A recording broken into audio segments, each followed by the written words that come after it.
And welcome back to a fresh episode of the Business Growth Show. I'm delighted to be joined by Mark Grindey today. Mark is the founder and CEO at the UKBSS Group, a leading UK web hosting company. Mark, a very warm welcome, sir. How are you doing? Hi, all right. Not bad, yourself? Yeah, good, man. Looking forward to chatting today. So we're going to be jumping in and talking all about how everyone, all business owners, all salespeople can get the most out of their website. And I think it's going to be a juicy episode. We're going to cover a lot of ground in terms of what you need to think about, not only with your website from a technical perspective, and how you can provide the best experience to your visitors to get those all important leads, conversions, and sales, but also from a hosting perspective, which I'm sure you'll agree is something that's often neglected when businesses launch websites, right? Yeah, definitely. But I think that's a lot of it is because they're concentrating on the business and hosting is quite techie, so they don't always know what they're looking for. I know when I first started, I didn't have a clue about half of it. So that's it, man. That's it. So we provide as many tips as we can in terms of how you can choose the right hosting company and what you need to think about depending on what you want to get out of your site. And then we'll go on to discuss a bit about how you've grown your business and a few tips you can provide on how everyone can market their website. As we all know, that's probably the most important factor. It's all good having an all singing, all dancing website, but if no one can find it, it's not too much good. So first and foremost, when we're launching a new site, Mark, or if we're looking to redesign our website, what are some key things that are perhaps forgotten about that you've dealt with over the years that everyone needs to keep in the front of their minds? I think obviously, again, it's probably the main bit is hosting. To be fair, it's the one thing that everyone overlooks. So, because a lot of people end up wasting a lot of money on hosting they don't need, or they don't spend enough. And one of the things is if you could have the best coded website in the world, but if you've not got the hosting that will balance out with it and do it justice, it's not going to get anywhere. But I think, again, one of the key points is a lot of people starting up tend to try and cheap out a little bit and use website builders or things like that. And for some businesses, that's fine, but it can hit you quite hard in the long run. I know for a fact that we have a lot of clients that come asking us what they can do to improve ranking, things like that. And the websites aren't that bad for the most part, and they might look really good. Yeah. But they're just built like rubbish. Okay. So, I mean, perhaps we can dive into the hosting section in a bit more detail in a sec. Yeah. But before we get to that, I mean, I know before we hit record, Mark, there's a few things you mentioned about making sure your site speeds up to scratch and a few other things that you mentioned that you've dealt with for clients that perhaps are forgotten. So when we're building a website, quite often we've got a deadline. So maybe we want to get it designed and built fast so we can start driving people to it. Perhaps our prospects or our existing clients are saying, look, I really need to see your site so I can get confidence in what you do.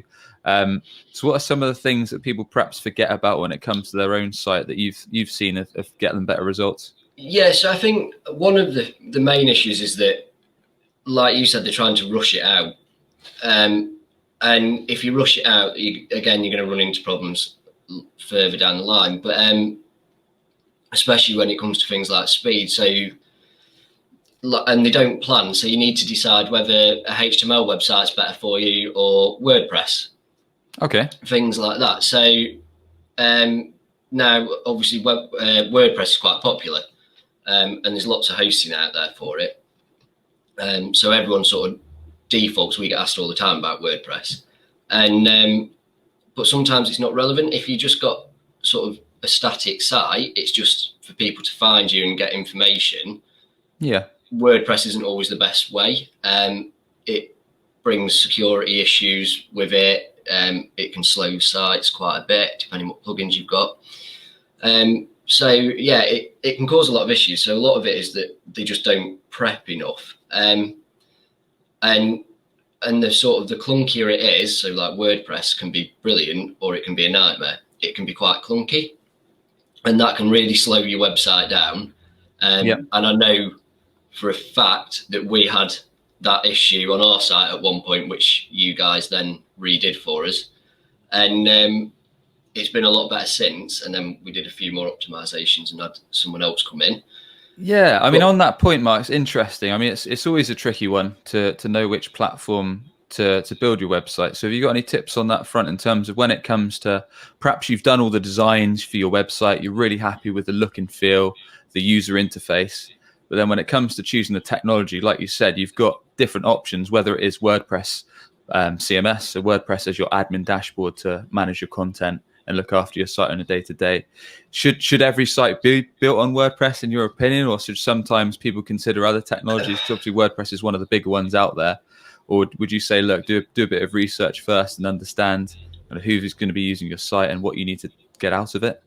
Yeah, I think like, I'm not going to slate WordPress because we use it for quite a lot of our stuff. But if you don't need it, I wouldn't use it. Because like I say, it just brings too many other issues that you end up having to keep on top of.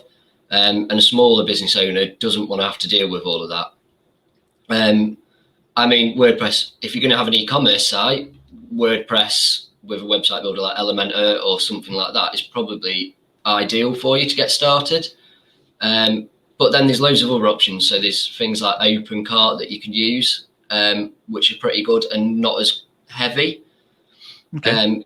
So they don't use as many resources. So if you're having an e-commerce site and you're not needing to blog or put content out all the time, then I would probably suggest going with something like OpenCart or maybe WordPress with WooCommerce.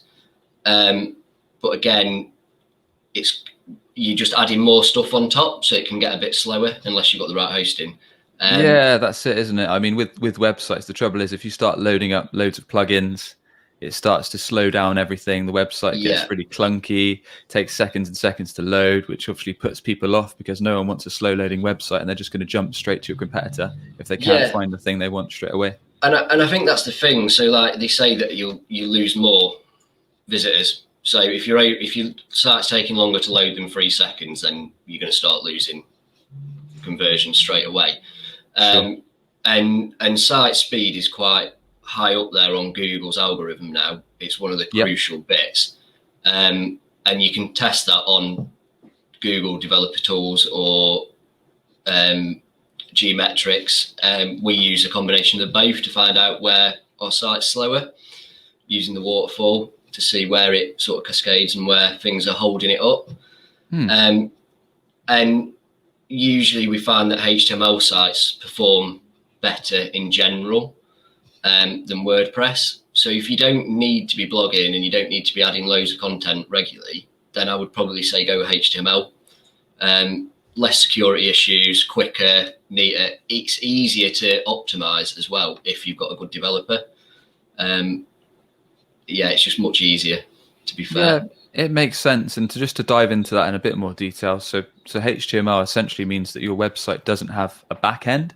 It doesn't have an admin side, or it doesn't have what's called a CMS or a content management system. So essentially it's a lot more lightweight because it's literally only got a front end to it, which could be suitable if like Mark said, if it's a more straightforward site, it just needs to be super fast and it doesn't need that aspect of the content management. So yeah, that makes sense, man. Are there any other tips, Mark? So if we're looking to keep our website nice and quick, nice and fast, so everyone can get the information they need straight away, which is more likely going to give us that all important conversion or lead or sell, are there any things we should think about or avoid to ensure that our websites are lightning fast?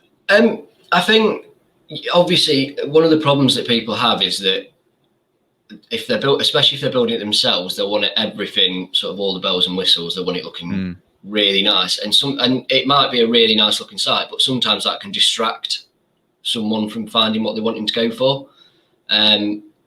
So I mean, for an example, I don't know whether I should use them, but like Very, if you go to Very, I find their site quite distracting because they've got so much stuff. Where on their homepage it's not the nicest layout, there's a bit too much there, whereas if you go to Argos, for example, I think they've got a pretty good setup. There's enough content there and it looks good, but it's slim enough that you can get to what you want a lot quicker. So I think that's something to look at on an e-commerce point of view, definitely, but it can be used across all sites. You want enough white space and you want you don't want to fill it with images because they'll slow it down as well. So good point. Yeah. So it sounds like getting a balance, really, making sure you're giving your visitors the key things that they actually need, whereas not overwhelming them with all this stuff that's probably going to clutter the website and distract people away from your main goal, which if you're in B2B, business to business, it's probably to generate an inquiry or a call or a lead, or if you're, like you say, in e-commerce, you want to get people viewing the products and purchasing, adding to their cart and getting those orders in. Whereas if you've got all these distractions, not only does it clutter and confuse people, it also could slow the website down because you've got too many images, too many things to load, which is going to slow down your website. Okay.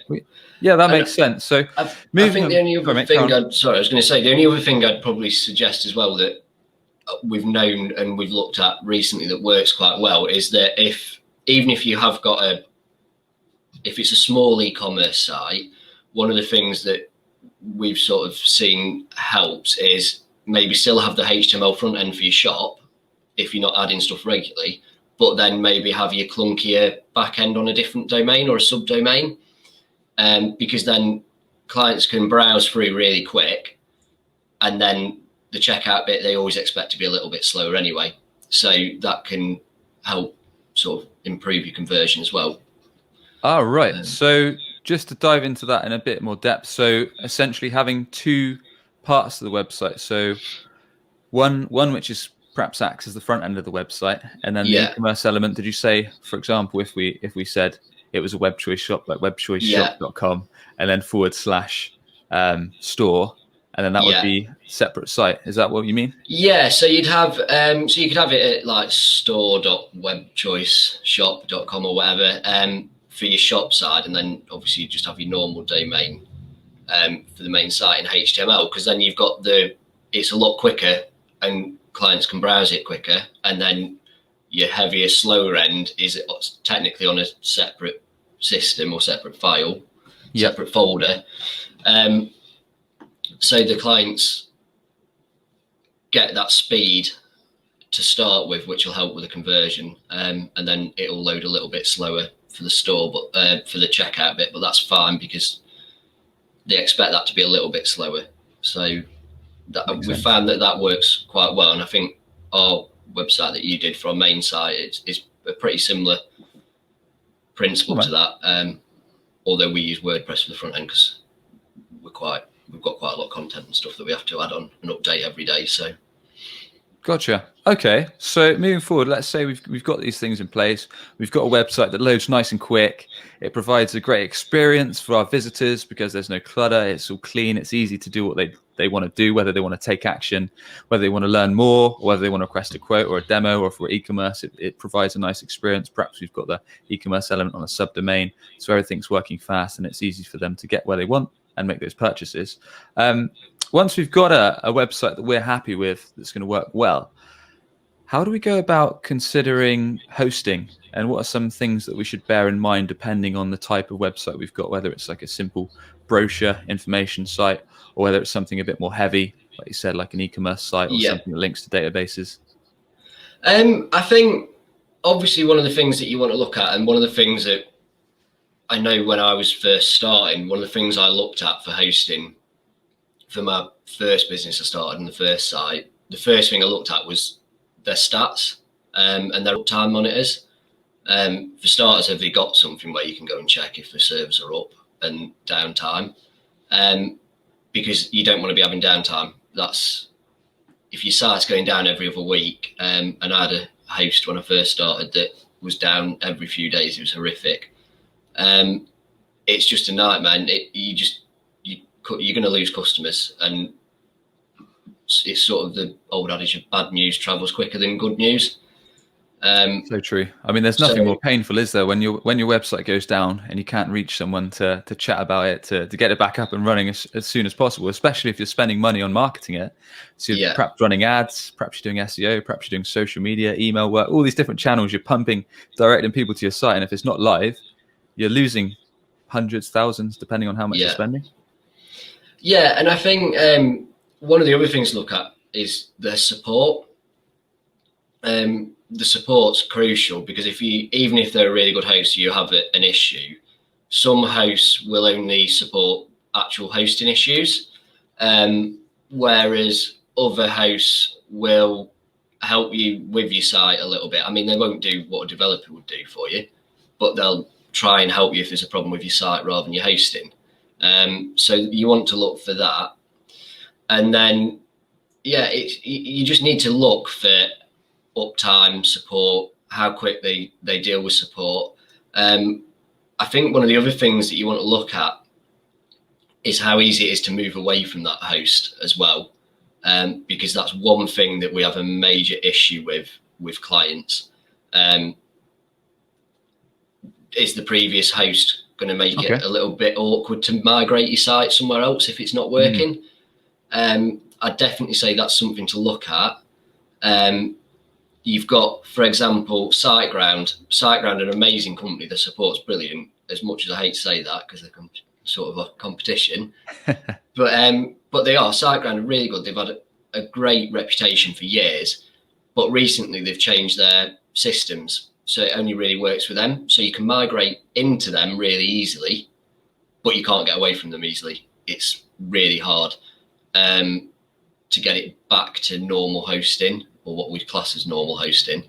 And then again, like Wordify.com, again, brilliant. Their support's so quick and amazing, and they specialize just on WordPress sites, and you can migrate into them so quick. I mean, for one of our projects recently, we've got about 100 sites over with them just for redundancy to keep it off our infrastructure. And they got the 100 sites over so quick. It's ridiculous. But then we found trying to get some of those sites back to us is a lot harder. It's not as straightforward. Yeah, no, good points, well raised. I mean, understanding their customer support. So like you say, if you've got issues, you can soon get hold of someone, whether it's live chat or email or over the phone is really important. And then understanding the uptimes, so making sure I guess 99.9% is what you want, right? In terms of uptime. Yeah. I mean, that's this 99.99% is a bit of an iffy subject for hosts. I don't really know what I should say about that without dobbing some companies in under the bus there, but it depends. 99.99%, you'd have to go through their terms and see what they class as 99.99, or quiz the sales staff when you're going to go to them, because they all vary what they mean on that. Some will include normal maintenance in that, some won't, so you've got to be careful there. Ideally, you want to be looking for the 100% uptime guarantee, really. I mean, we say on our site 99.99 for a legal reason, because you can't guarantee 100. So that's what most of us do. Gotcha. And also, we'll probably give you some money back if you drop below that for that month. But yeah, you've got to be careful. But really, you should be looking for 100% overall when you look at the stats. And uptime, because it should all be cloud anyway now. There should be redundancies, even using cPanel. There should be redundancies there, so you shouldn't have any downtime really anyway nowadays. Okay, well I'll give you a quick scenario, Mark. Let's say I'm a business owner. I've just built my site. I provide a B2B service. Let's say I offer software as a service. So perhaps I use this example all the time, but I'm a CRM provider. Yeah. I'm a competitor to HubSpot. So I'm helping sales reps, small to medium-sized organizations, organize their sales pipeline, keep their leads in order, offer all these trigger events when people open emails and all that good stuff. So they can essentially maximize their sales through this software as a service platform. Yeah. Just sorted out a brand new shiny website, which is mainly information. It's got plenty of call to actions. It's all geared around driving leads so our sales team can follow up with them and essentially demo our CRM. So it's nothing too advanced in terms of the website, mainly information based, mainly to drive ads to it and generate leads. So fairly straightforward, I guess. So what kind of things should we be looking out to apart from good customer service, easy get out clause if we're not happy with the company? What other things should we consider when looking at the hosting side of things that we've not yet touched on? So I think, again, sort of going back to what I was just saying, the cloud infrastructure is a must now. There's so many hosting providers out there. I mean, it's unbelievable how many hosts there are. There's hundreds of thousands, if not more. that are doing it. So one of the things I'd look out for is the company big? Because if they're not big, the chances are they're reselling someone else's services. So they could be reselling, I don't know, Host UK as an example, not the actual Host UK company, just as a fake company, but say Host UK was a website and they were saying, oh, we've got this host and this hosting. Well, if they're a reseller and they're reselling GoDaddy stuff, then if they don't know, if they're probably not going to have the knowledge that a bigger hosting company would. Okay. So you're already going to struggle there. Their support could be really good, and they could be really helpful. But if they've not got the knowledge, they've then got to go back to that bigger host for GoDaddy, for example, and get their support to pass it on to them to then help them. So that can slow things down. So you want to be careful that they're not a reseller to some degree. It can just make things a lot more complicated. That's a definite thing. And yeah, just keep an eye out for speed support, things like that. See if they can give you benchmarks or sites that are examples of speed, things like that, just so that they can show what they're actually doing rather than just saying it. Yeah, I think just so you've got peace of mind. Okay, no, that makes sense. All right, moving the conversation forward, Mark. I know you've grown a successful hosting company, like you say.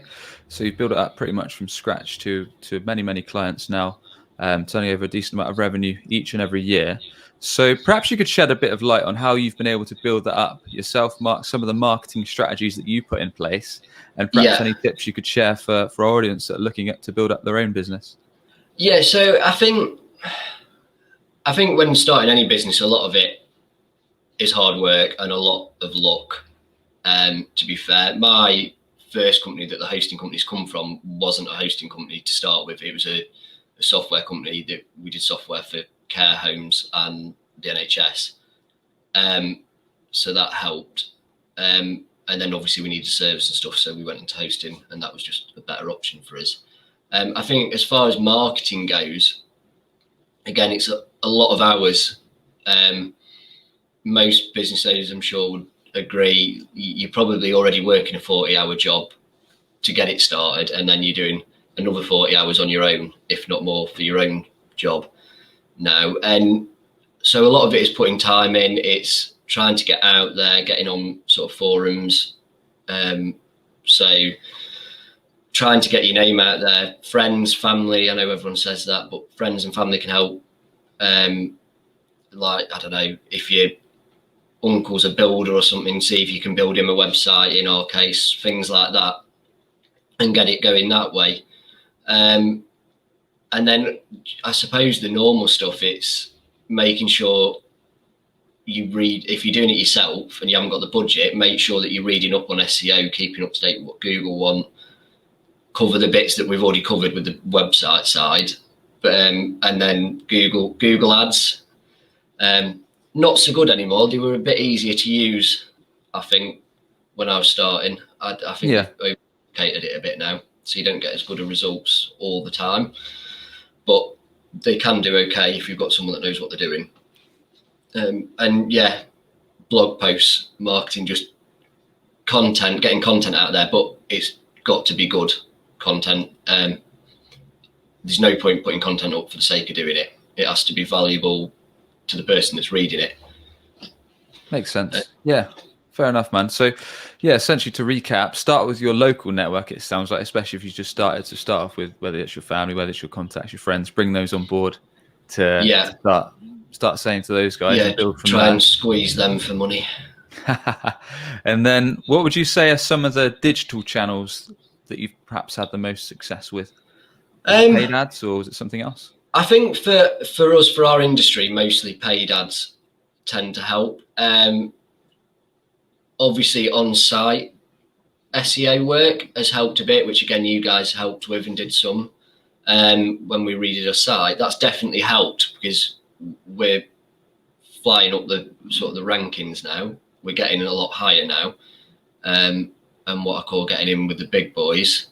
But yeah, I think it's just a mixture of everything: paid ads, and like I say, on-site SEO, maybe try and get backlinks, good quality backlinks. That's, again, Google are quite strict on backlinks now, but it's something that can really help. As long as you don't spam it, you need to make sure that you can get good link backs. Got it. So it sounds like utilizing all the channels that you can, really. So understanding where your customers are hanging out. So in your case, you're a hosting company, so it makes sense. Probably people are probably searching online for this kind of service. So looking at paid ads for fast results, looking at the SEO, the search engine optimization to get ranked on Google organically for the long term, and then looking at any quick wins in between.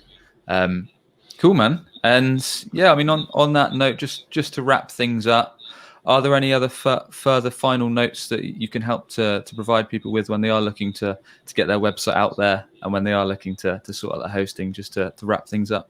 I think obviously we've covered quite a bit on it already, to be fair, without going in too much depth, because you could be here for hours going into depth on the techie bits of it. But I think the most important bit is planning. I think you need to plan it and stage it, and it's the same with your marketing. Even once your site's done, you need to have a good plan. Banks and things like that want a business plan for a reason. It's easier to grow a company with a plan. You need the plan for your site, get that done, and have it all structured. Because if you don't, you're just going to get lost, and you're not really going to know where to be or where to start from. Because I know I've been there. You sort of sit there twiddling your thumbs because you're not really sure what you should be doing when. So I think that would be my main thing, is just make sure you plan everything and have it all have a good timeline. Don't rush it, because it'll come back and bite you later. I think is my advice for that. Nice one, Mark. Look, really appreciate you coming on, dude. Thanks very much for sharing your wisdom on all things web and hosting. If anyone wants to connect with your good self, please let us know the best way for us to learn from you, how we can get in touch with you. To be fair, I don't really use social media that much, believe it or not. But so I think it's probably go to our website, to UKBSS.com, and pop a ticket in, or use the contact page or a phone number and ask for me. Because I'm very much a hands-on director. I still work day to day doing support and stuff, and helping clients anyway. And that is pretty much what my day consists of now, is talking with clients to try and help them out and figure out what's best for them and to save them money in the long run, really. Nice one, Mark. If you could pick just one digital marketing channel to grow a business from, what would be your channel of choice, sir? I would probably, just because it works for us, go with pay-per-click. Yeah, I think get those just fast it results. Works for us. Yeah, quick. Get that traffic quick coming in while you work on the slower stuff. Makes sense, man. Look, Mark, really appreciate you coming on. Thanks once again, sir. And we'll catch up soon. Yeah, catch up soon. Cool, man. And if you enjoyed the show, be sure to hit subscribe on your podcast channel of choice, be it Apple Podcast, Spotify, YouTube, wherever the heck you get your podcasts. Search for Business Growth Show. And we interview 2 business leaders each and every week to provide you actionable tips to grow your sales, grow your business, and make best use of marketing. And thanks very much for tuning in.